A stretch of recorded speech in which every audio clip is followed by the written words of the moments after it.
शरीर में से ओवरलोड आयरन निकालने के लिए मेरे पेट में सारी रात एक इंजेक्शन लगाना पड़ता है और कई बार तो उनका जो पेन होता है वो देखा भी नहीं जाता। धीरे धीरे पैसा उसमें बहुत जाता है जो पेरेंट्स को अफोर्ड करना बहुत ही मुश्किल है। तो उन्होंने बोला 15 से 20 लाख होगा। सबसे पहले तो मेरे पैर के नीचे से एक जमीन फिसल गई और ये हफ्ते में कम से कम 3 से 4 बार लगाना पड़ता है जो बहुत ही पेनफुल होता है। तकलीफ होती है, पंचर होते हैं बार बार, वेंस नहीं मिलती है। हम कभी भी चैन से नहीं जिए।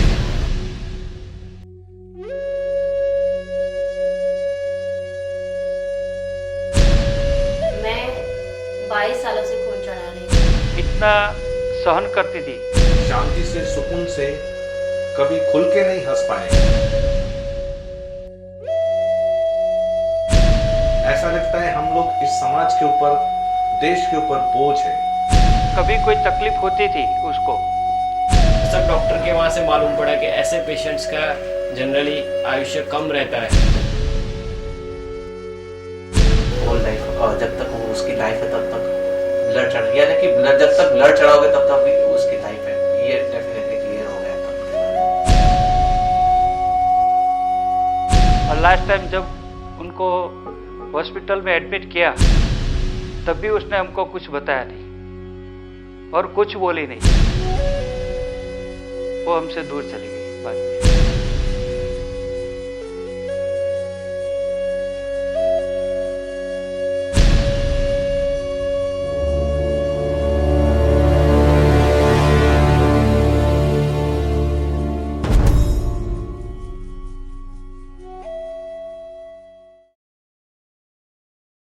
अपना वंश आगे बढ़ाना हर परिवार के लिए बड़े ही आनंद की बात होती है। इस बात को हर वैवाहिक जोड़ा अपना सौभाग्य मानता है और बात सहज भी है। इसलिए हर शादीशुदा इंसान चाहता है बच्चे। एक वक्त ऐसा भी आता है कि बच्चे ही उनकी दुनिया बन जाते हैं। जीवन के सफर में बच्चे ही उनका सर्वस्व होते हैं। मगर सोचिए, यही बच्चे अगर बीच सफर में अपने माँ बाप का साथ छोड़ दें तो कल्पना बड़ी ही भयानक है, मगर ऐसा हो सकता है। जिन बच्चों को ही माँ बाप अपनी दुनिया मानते हैं वही बच्चे माँ बाप से पहले ही दुनिया को अलविदा कह देते हैं। इतना ही नहीं, अपने जन्म से दुनिया छोड़ने तक की इनकी जिंदगी दर्द से भरी होती है। वो बच्चे हर रोज तिल तिल मरते हैं। उनकी जिंदगी में पाठशाला के पहले ही अस्पताल लिखा जाता है। झूले के साथ साथ अस्पताल का बिस्तर लिखा जाता है। उंगलियों से होने वाली गुदगुदी के साथ साथ लिखी जाती है तेज नोक वाली सुई की चुभन। आप माने या ना माने, ऐसी सुई उस नन्ही सी जान के बदन में कुल मिलाकर 55,000 घंटों तक रहती है। बात अगर पिछले जमाने की होती तो हम इसे कुदरत का खेल ही कहते, मगर इस जमाने में अगर कोई बच्चा ऐसी कष्टदेह जिंदगी बिताता है तो मेडिकल साइंस उसे समाज के अज्ञान का नतीजा मानता है। बात चौंकाने वाली है और सच भी है। बच्चे की जिंदगी को कठिन बना देती है एक बीमारी जिसका नाम है थैलेसीमिया। इस बीमारी में बच्चे का खुद का कोई दोष नहीं होता। थैलेसीमिया की बीमारी बच्चे को खुद ही के माँ बाप से मिलती है। हम सब जानते हैं हमारे शरीर में रक्त का महत्व क्या है। थैलेसीमिया रक्त से जुड़ी बीमारी है जिसके 2 प्रकार हैं, थैलेसीमिया मेजर और थैलेसीमिया माइनर। थैलेसीमिया मेजर के मरीज में तंदुरुस्त और असरकारक रक्त कण पैदा करने की क्षमता नहीं होती, मगर थैलेसीमिया मेजर को जिंदा रहने के लिए हर 2-3 हफ्तों में एक बार खून चढ़ाना ही पड़ता है। थैलेसीमिया माइनर औरों की तरह सामान्य जिंदगी जी सकता है, जैसे कि अमिताभ बच्चन। हमारे शरीर के अनगिनत कोषों तक ऑक्सीजन पहुंचाने का काम रेड सेल्स करते हैं और कार्बन डाइऑक्साइड को शरीर से बाहर निकालने के लिए उसे फेफड़ों तक पहुंचाने का काम भी रेड सेल्स ही करते हैं। सामान्य रूप से हमारे रेड सेल्स ऐसे होते हैं। थैलेसीमिया माइनर के रेड सेल्स कुछ ऐसे होते हैं और थैलेसीमिया मेजर के रेड सेल्स ऐसे। फर्क बिल्कुल साफ दिखता है। इस फर्क की वजह है माँ बाप के रंगसूत्र।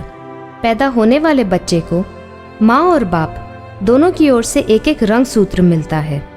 अगर बच्चे को मिलने वाले दोनों ही रंगसूत्र क्षतिग्रस्त हों तो बच्चे के शरीर में बनने वाले रेड सेल्स ऐसे बनेंगे जो तंदुरुस्त और असरकारक नहीं होते। बच्चे को अगर एक रंगसूत्र सामान्य और एक रंगसूत्र क्षतिग्रस्त मिले तो उसके शरीर में पैदा होने वाले रक्तकण बिल्कुल सामान्य नहीं होते, मगर उसमें कुछ समस्या भी नहीं होती। यहाँ तक कि जब तक रक्त का परीक्षण ना किया जाए तब तक थैलेसीमिया माइनर होने का पता भी नहीं चलता। अगर आप थैलेसीमिया माइनर हैं तो आप किसी थैलेसीमिया माइनर व्यक्ति से शादी न करें। थैलेसीमिया माइनर कोई बीमारी नहीं है, ये समस्या इंसान को जन्म से ही होती है। अगर आप थैलेसीमिया माइनर हैं और आप किसी थैलेसीमिया माइनर व्यक्ति से शादी करते हैं तो आपके होने वाले बच्चे की 3 संभावनाएं हैं: 25% नॉर्मल होने की, 50% थैलेसीमिया माइनर होने की और 25% थैलेसीमिया मेजर होने की। जैसे हमने आपको बताया कि थैलेसीमिया मेजर मरीज को जिंदा रहने के लिए हर 2-3 हफ्तों में खून चढ़ाना ही पड़ता है। थैलेसीमिया मेजर बच्चों को जिंदा रखने के लिए हर 2-3 हफ्तों में एक बार खून चढ़ाना आवश्यक बन जाता है। इस तरह बार बार खून चढ़ाने से बच्चे के शरीर में लोह तत्व की मात्रा बढ़ जाती है, जो लिवर, पैनक्रियास और हृदय में जमा हो जाती है। लोह तत्व की ऐसी अतिरिक्त मात्रा को दूर करने के लिए आयरन चेलेटर दवाई लेनी पड़ती है, जो महंगी होती है। इस दवाई के कारण बच्चे को बहुत दर्द भी होता है। थैलेसीमिया मेजर का स्थायी रूप से सिर्फ एक ही इलाज है, बोन मैरो ट्रांसप्लांटेशन, जो आसान नहीं है और साथ ही बहुत महंगा है। और बच्चों को बार बार रक्त चढ़ाने से HIV, हेपेटाइटिस B और हेपेटाइटिस C जैसी खतरनाक बीमारी लगने का डर भी रहता है। भारत में पैदा होने वाले हर 10,000 बच्चों में से एक बच्चा थैलेसीमिया मेजर होता है। आज की तारीख में भारत में थैलेसीमिया के मरीजों की संख्या 1 लाख से ज्यादा है। अहमदाबाद में ये संख्या 1000 की है, जिसका कोई भविष्य नहीं। ऐसे थैलेसीमिया मेजर बच्चों की औसतन जिंदगी सिर्फ 20 सालों की होती है। इन 20 सालों में एक पूरा परिवार तहस नहस हो जाता है। आइए देखते हैं कुछ ऐसे पहलू जिन्हें आंकड़े बयां करते हैं। 400 red cells units ₹4 lakh, 60,000 tablets ₹3 lakh, 7,000 injections ₹20 lakh. इन दिनों एक बच्चे के पीछे इतना खर्च करना पड़ता है। वहाँ थैलेसीमिया का टेस्ट हो सकता है, बहुत ही नॉमिनल कॉस्ट में। थैलेसीमिया को जड़ से मिटाना नामुमकिन नहीं है। इटली अपने देश में से थैलेसीमिया का नामो निशान मिटाने में सफल रहा है। इटली की तरह स्पेन और साइप्रस ने भी थैलेसीमिया पर काफी हद तक अंकुश पा लिया है। भारत में भी ऐसा हो सकता है। जरूरत है सिर्फ जागृति की। थैलेसीमिया कोई बीमारी नहीं है, मगर एक समस्या जरूर है। ये समस्या भारत में पंजाबी, सिंधी, मुस्लिम, लोहना और प्रजापति समाज में ज्यादा पाई जाती है। सर्वेक्षणों से पता चला है कि थैलेसीमिया की बीमारी समाज की दूसरी कई जातियों में भी पाई गई है। डॉक्टर्स तो ये कहते हैं कि आप किसी भी जाति के क्यों न हो, शादी से पहले थैलेसीमिया का टेस्ट अवश्य करवाना चाहिए। अगर किसी जोड़े ने शादी से पहले थैलेसीमिया का टेस्ट नहीं करवाया है तो महिला की गर्भावस्था में ये टेस्ट जरूर करवा लेना चाहिए, और ये टेस्ट बहुत ही नॉमिनल कॉस्ट में होता है। आइए, प्रथमा ब्लड सेंटर आपकी जागृति का स्वागत करता है। प्रथमा कई सालों से थैलेसीमिया मेजर बच्चों को फ्री में ब्लड उपलब्ध करवाता है। उनके माँ बाप को स्पॉन्सर्स ढूंढने में मदद करता है। थैलेसीमिया पर रोक लगाने के लिए, उसे जड़ से मिटाने के लिए और लोगों की जागृति के लिए प्रथमा जगह जगह पर सेमिनार आयोजित करता है। प्रथमा थैलेसीमिया को जड़ से उखाड़ फेंकने के लिए कटिबद्ध है, क्योंकि प्रथमा ने थैलेसीमिया मेजर बच्चों के दर्द को और उनके परिवार की परेशानियों को नजदीक से देखा है और महसूस किया है। प्रथमा को विश्वास है कि थैलेसीमिया का नामो निशान जरूर मिटेगा, अगर सरकार द्वारा उठाए गए कदमों से मानव समाज भी अपने कदम मिलाए एवं तन, मन और धन से प्रथमा का सहयोग करें।